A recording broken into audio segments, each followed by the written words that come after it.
Oi pessoal, tudo bem com vocês? A paz do Senhor Jesus Cristo. Seja bem-vindo a mais um vídeo, a mais um conteúdo do canal. E antes de rodar a vinheta, eu quero deixar um recadinho bem simples e bem rápido. Dê aquele likezão para fortalecer e também compartilhe. Que a paz do Senhor Jesus esteja contigo e bora para o próximo conteúdo.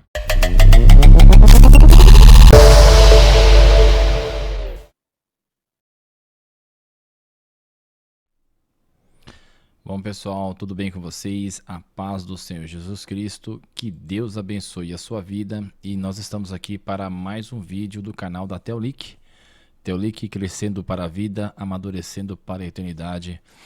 Peço aos irmãos que os irmãos orem por nós, orem por nossa vida, pelo nosso trabalho, que todos juntos estamos corroborando para o mesmo fim, que é evangelizar e levar a palavra do Senhor Jesus Cristo. Mais uma vez, meu muito obrigado. Peço que você compartilhe esse conteúdo, que você também entre nessa contingência, né, nesse contingenciamento para a divulgação da palavra do Senhor Jesus Cristo. E nós vamos direto lá para nosso desktop. Nós vamos verificar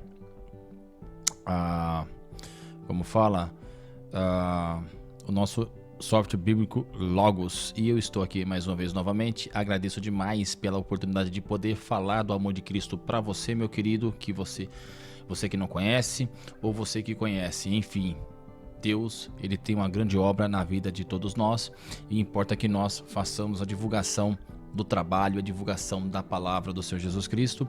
E nós vamos dar continuidade agora ao nosso devocional expositivo e indutivo, certo? Em Mateus, Evangelho de Mateus, capítulo 8, versículos do 1 ao 13, nós vamos dividir, eu pretendo fracioná-lo em duas partes, para que a gente possa extrair bem e podermos falar com um pouquinho mais de tranquilidade, sem nós nos prolongarmos muito, para que o vídeo não fique tão taxativo. A gente vai entrar aqui em alguns pormenores, em algumas referências cruzadas. Eu já estou aqui com 3 abas abertas. Nós estamos utilizando a Almeida revisada e atualizada, a nova tradução da linguagem de hoje, tá? Com algumas referências cerimoniais a respeito do que nós vamos ler agora, que é o conteúdo, certo? Então nós vamos começar aqui. Nós temos a referência em Marco. O primeiro tema do versículo é a cura de um leproso, e o seguinte nós iremos ler a cura do criado de um centurião. E nós vamos ler as duas partes para nós compararmos as duas traduções e com algumas referências, né, do porquê de alguns termos. Então vamos lá, perdão pessoal. Então, Marcos, tem referências em Marcos e Lucas. Mateus capítulo 8, versículo 1, dando continuidade ao nosso estudo, onde diz o seguinte: Ora, descendo ele do monte, né, grandes multidões o seguiram. Quem? Jesus Cristo, que é a pessoa principal do nosso evangelho, seja no Antigo Testamento como no Novo Testamento. Tudo aponta para o sacrifício perfeito, que é Jesus Cristo. Ele mesmo diz: ninguém jamais viu o Pai a não ser o Filho. Quem vê a mim, vê o Pai. E ele fala para os apóstolos, né, quando eles o indagam, dizendo: mostra-nos o Pai. E Jesus fala: há tanto tempo estou convosco, né, estou convosco, e pede-me, mostra-me o Pai, né? Então quem vê o Pai, quem vê Jesus Cristo, vê o Pai, certo? Nós cremos, e eu particularmente creio na trindade, né? Ou então na questão trinitariana, que é justamente a pessoa do Pai, do Filho e do Espírito Santo. Não são 3 deuses, mas é um Deus só, né? Em personalidades são separados, mas na sua essência, né, como um todo, ambos são a mesma coisa, têm o mesmo propósito, certo? E nós vemos a atuação das 3 personalidades, né? São personalidades distintas, nós vemos a atuação deles, e cada um tem a sua parte. Nós vemos isso, a ação de Deus, né, ao longo da revelação progressiva. Enfim, então, ora, prosseguindo lá, pessoal. Ora, descendo ele do monte, ou seja, Jesus Cristo, grandes multidões o seguiam. Eis que um leproso, tendo se aproximado, adorou, dizendo: Senhor, se quiseres, podes purificar-me. E Jesus, estendendo a mão, tocou-lhe, dizendo: Quero, fique limpo, ou fica limpo. E imediatamente ele ficou limpo de sua lepra. Então disse-lhe Jesus: olha, não o digas a ninguém, ou não fale a ninguém, mas vai mostrar-te ao sacerdote e fazer a oferta que Moisés lhe ordenou, para servir de testemunho ao povo. Nós temos aqui algumas referências na Almeida, que você vai ver que tem uma letrinha, e quando nós clicamos nela, algumas janelas pequenas não aparecem, né, na opção aqui do OBS, mas quando você clicar aí no seu Logos, você vai ser redirecionado, certo?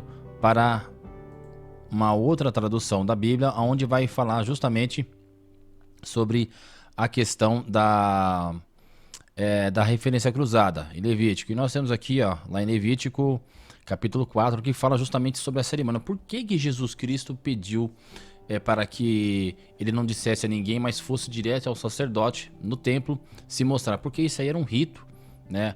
É um ritual, era um procedimento que Deus tinha deixado segundo a lei de Moisés. E nós temos aqui, quando a gente dá uma checada nesses asterísticos aqui, a gente vê que são referências. Quando a gente clica, provavelmente para vocês não estão aparecendo aí, né, no Logos, aí no monitor, no vídeo de vocês, essas janelas eu vou ter que verificar para que ele apareça, porque são instruções, é uma informação que aparece, né, algo bem intuitivo e que mostra falando sobre o porquê, sobre a lei.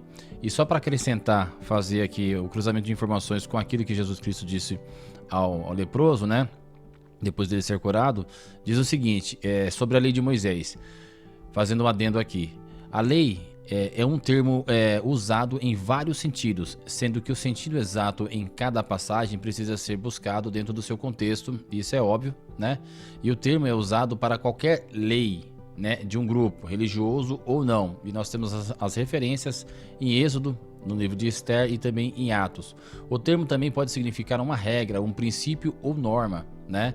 Com referência lá em Romanos 7, capítulo 23. Nós temos também, com muita frequência, o termo também é utilizado para designar o conjunto dos primeiros 5 livros, certo? O conjunto dos primeiros 5 livros, que é o Pentateuco. Nós temos algumas referências falando lá em Gálatas também, certo? E nós temos também aqui a questão da purificação. Por que Jesus Cristo pediu para que o leproso fizesse isso, né? Para que testificasse, porque a pessoa leprosa ela não podia, ela tinha um acesso muito restrito no seu meio social. As pessoas naquela época elas costumavam muito, né, a restringir com medo, né, de serem contaminadas porque elas são contagiosas. As pessoas naquela época, com a medicina que tinha, não tinha aquelas opções de cura, era através da fé, um milagre mesmo. Essas pessoas eram condenadas a vida inteira, tinha um recinto, um lugar onde ficavam esses leprosos e eles não podiam entrar. Mas a partir do momento que ele chegasse no templo lá, o sacerdote ia ver que ele tinha ficado limpo. Falou, poxa, eu conheço esse homem, ele tá sempre aí mendigando, ele é leproso, e de repente vê ele limpo, curado, e aí ele vai e faz o que? Presta a oferta a Deus, justamente pelo fato de ter recebido esse milagre. E muitas pessoas aqui, né, quantas pessoas recebem o seu milagre, recebem de Deus aquilo que pedem, mas sequer vão testificar, vão agradecer e mostrar o testemunho para as pessoas sobre aquilo que ela recebeu de Deus, porque tudo que nós recebemos de Deus, nós temos que testificar para que isso, como testemunho, já diz, né, edifique a fé de outras pessoas, ajude outras pessoas, né? Isso tem que ser feito. Então, por isso que Jesus Cristo pediu para que ele fosse direto para o templo. E aqui a purificação, né, ou purificar, seria a cerimônia para tornar puro ou limpo um objeto, né, um lugar ou uma pessoa, a fim de poderem ser usados ou tornar parte no culto de adoração a Deus, ou seja, tornar parte, porque não tinha como ele ir lá no culto, porque as pessoas não deixavam, eles ficavam, digamos assim, à margem da sociedade, né, eram restritos de entrar em muitos recintos, então eles eram rejeitados, né? E aqui nós temos a questão de Levítico, que fala sobre a lei de Moisés. Então nós temos que ir lá na lei de Moisés para verificarmos essa questão, e a gente vai aprendendo, né? Depois do decálogo, existem como se fosse, digamos assim, hoje em dia uma portaria, né? Existem as minúcias da lei, que ela é explanada, é discorrida por Moisés. Então a gente vai ver lá no conjunto de livros, o Pentateuco, onde tudo isso acontece. Paulatinamente a gente vai descobrindo isso. E a questão de puro, no sentido cristão, a purificação é o ato e o processo de viver uma vida moralmente limpa, de obediência a Deus e de amor ao próximo. A purificação é realizada por meio da nossa fé no poder da morte de Cristo por nós e pelo nosso arrependimento dos pecados. Não vamos entrar aqui nesse mérito nos pormenores, porque são muitas referências cruzadas e daí a gente vai acabar estendendo e se alongando muito. Então eu vou passar para o próximo tema, que é a cura do criado de um centurião. E aí a gente já fecha o primeiro bloco desse vídeo do capítulo 8 de Mateus, do Evangelho de Mateus, para que a gente depois prossiga para o próximo vídeo, para terminá-lo, e eu pretendo fazê-lo em 2 partes. Mas aqui a gente já entende, em que o leproso ele procura o Senhor Jesus. Então o ato de procurar a Deus ele nos revela, ele se revela a nós, mas nós temos que buscá-lo, para que a respeito das nossas necessidades, nós temos que buscá-lo, nós temos que nos derramar perante o Senhor Jesus Cristo e mostrar as nossas dificuldades. Ele bem sabe, ele bem conhece, mas nós precisamos externar isso, até como meio de experiência com Cristo, com Deus, e de nós falarmos com Ele. O Espírito Santo está aqui justamente para nos ouvir, as nossas necessidades, e isso cria um laço entre o ser humano, entre o servo, entre o cristão e Deus. Então, quanto mais você pratica isso, mais perto de Deus a gente fica, e é como uma amizade que nós temos com uma pessoa. Então, quanto mais você conversa com uma pessoa, você vai criando afinidade com ela, a ponto de você ter uma pessoa como um confidente, porque você está tão acostumado a conversar com essa pessoa, você está tão naquela intimidade que você cria um laço com essa pessoa, e isso não vem assim do nada. Isso é um progresso que ele vem paulatinamente, progressivamente, de acordo com o cultivo da amizade, da conversa do dia a dia.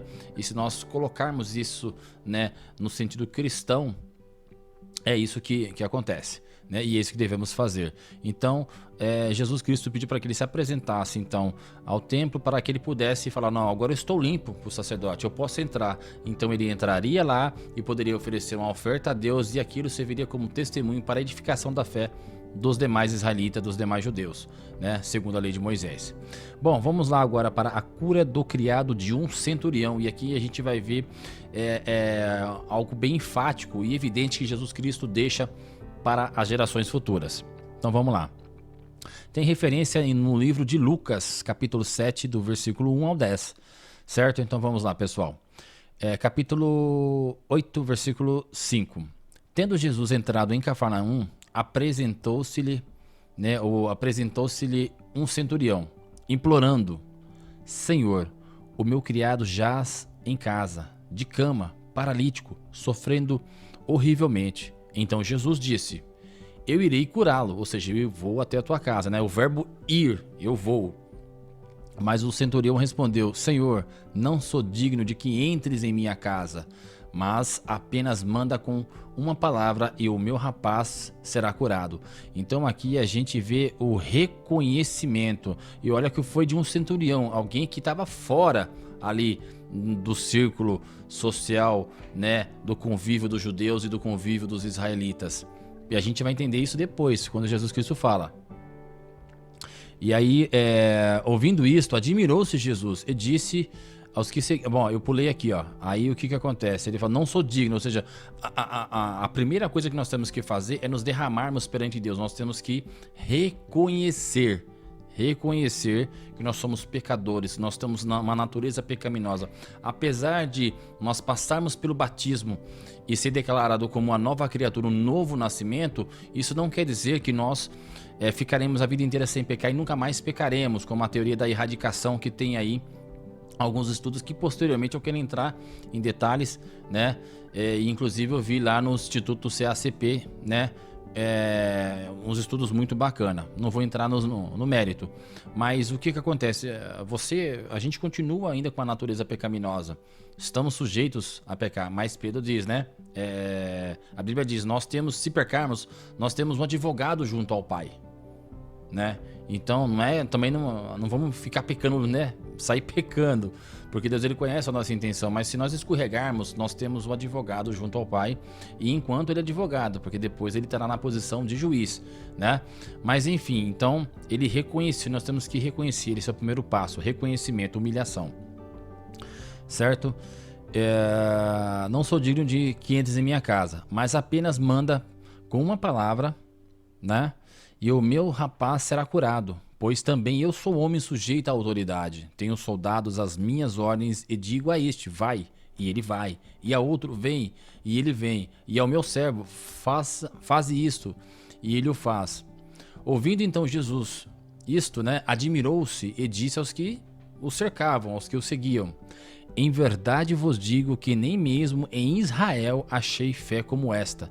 Digo-vos que muitos virão do Oriente e do Ocidente, virão de fora, e tomarão lugares à mesa com Abraão, Isaque e Jacó no reino dos céus, ao passo que os filhos do reino serão lançados para fora nas trevas. Ali haverá choro e ranger de dentes. Então disse Jesus ao centurião: vai-te e seja feito conforme a tua fé. E naquela mesma hora o servo foi curado. Glória a Deus, aleluia. Gente, o que a gente aprende aqui, né? Para poder finalizar essa primeira parte, esse primeiro bloco aqui. O que Jesus está dizendo assim? Olha, eu nem em Israel, no meio de vocês, eu consegui encontrar, eu não encontrei ainda, né? Uma fé como esta, em que uma pessoa de fora, né? Da lei de Moisés, pessoas que não estavam no meio judeu ali, né? Com esse tipo de conhecimento, né? Com esse tipo de fé, né? Com esse tipo de postura. E aí a gente lembra de nós, gentios, porque a fé, que a salvação veio para nós, né? E nós somos considerados o quê? Nós estamos de fora, nós somos enxertados, certo? Nós somos enxertados. E porque a palavra veio, a salvação veio primeiramente para os judeus, diz Paulo. Mas assim também a Bíblia fala, como a Bíblia fala aqui, ele veio para os seus e os seus o rejeitaram. E aqui Jesus fala: ora, em verdade vos afirmo que nem mesmo em Israel achei fé como esta. Digo-vos que virão pessoas de fora, do Oriente ao Ocidente. Aqui ele está sinalizando que virão pessoas de fora, de outras localidades, né? Falando ali para eles naquele momento, para o povo judeu, né? Que tomarão assento à mesa, né? Aos lugares que foram preparados como promessa, na promessa a Abraão, Isaque e Jacó, no reino dos céus. Ou seja, e ele ainda acrescenta, ao passo que que os filhos do reino, né? Aqueles que já são, que receberam primeiramente a palavra, na qual primeiramente foi a palavra da salvação, que foram os judeus, muitos dos filhos de Israel serão lançados fora nas trevas exteriores. Ali haverá choro e ranger de dentes. Jesus Cristo está dizendo aqui, só para poder finalizar, pessoal, é que é o seguinte, meus queridos, que nem todo Israel, né, nem todo mundo que é judeu israelita é o Israel de Deus, fará parte do grupo. Há muitas pessoas que não se salvarão, mesmo sendo israelita, mesmo sendo judeu, porque não só recusaram, como também muitos já há muitos anos atrás, né, na época de Jesus Cristo, morreram sem crer na palavra, não dando créditos para Jesus, né? E assim como muitos hoje. Então, até findar-se o plano de Cristo, o plano de Deus, né, o propósito do Senhor, muitas pessoas que fazem parte perdão, pessoal, muitas pessoas que fazem parte não da Igreja de Cristo, mas do povo de Israel, perderão os seus lugares, porque Jesus Cristo aqui mesmo fala. Tanto é que a fé não, mas que o evangelho ele foi depois disseminado, ele foi levado para o mundo todo, né? Apóstolo Paulo foi considerado o apóstolo dos gentios, né? Ele ajudou a levar para muitas áreas, né? Dos continentes ali próximos de Jerusalém, e se espalhou pelo mundo, e nós conhecemos hoje por causa justamente desses apóstolos, né? E muitas pessoas herdarão o reino dos céus, pessoas que não fazem parte do grupo dos judeus. Então Jesus está falando assim: olha, eu nem mesmo em Israel encontrei pessoas com fé igual a esta, e tem gente que virá de fora com fé igual a esta, me reconhecerão, e essas pessoas tomarão parte no reino, elas terão direito, né, à promessa feita lá atrás a Abraão. E nós Então a gente tem que ter noção disso quando nós lemos a palavra, de que o processo, né, de evolução do cristão, ele é um processo que tem que ser bem avaliado, com muito cuidado, com muita atenção nas escrituras, e é somente nas escrituras que nós conseguiremos adquirir esse tipo de conhecimento. Eu não vou nem entrar aqui na tradução da linguagem de hoje para poder comparar, fazer a comparação do texto, mas eu peço que você o faça, tá? Aí no seu lar, que você compare utilizando aqui o software Bíblico Logos, porque nós veremos, né, a linguagem realmente ela é muito mais clara, e com as referências que tem aqui, gente, não precisa nem de livro de estudo teológico, né? O Espírito Santo, ele trará o conhecimento ao nosso conhecimento, né? A mensagem que está aqui, certo? É lógico que livros teológicos, eles são bons, eles ajudam, são livro de apoio, mas convém que você, primeiramente, que você tenha a Bíblia como regra de fé e prática, e que o livro principal, né, para que você possa fazer as suas conjecturas. Certo, pessoal? A gente já está com 20 minutos aqui.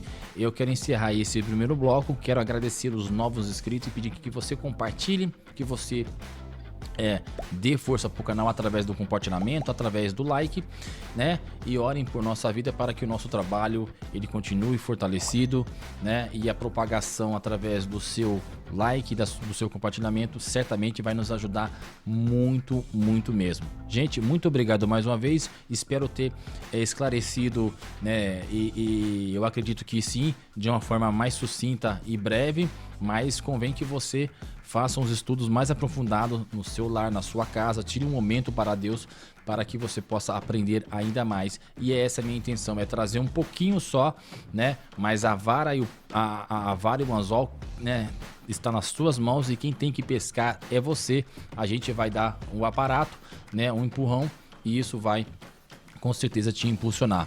Que Deus abençoe você, né? Que o amor de Deus, que a graça e paz do nosso Senhor Jesus Cristo e as consolações do Espírito Santo estejam convosco, e que até a próxima nós nos veremos, se assim Deus permitir. Até mais. Tchau, tchau.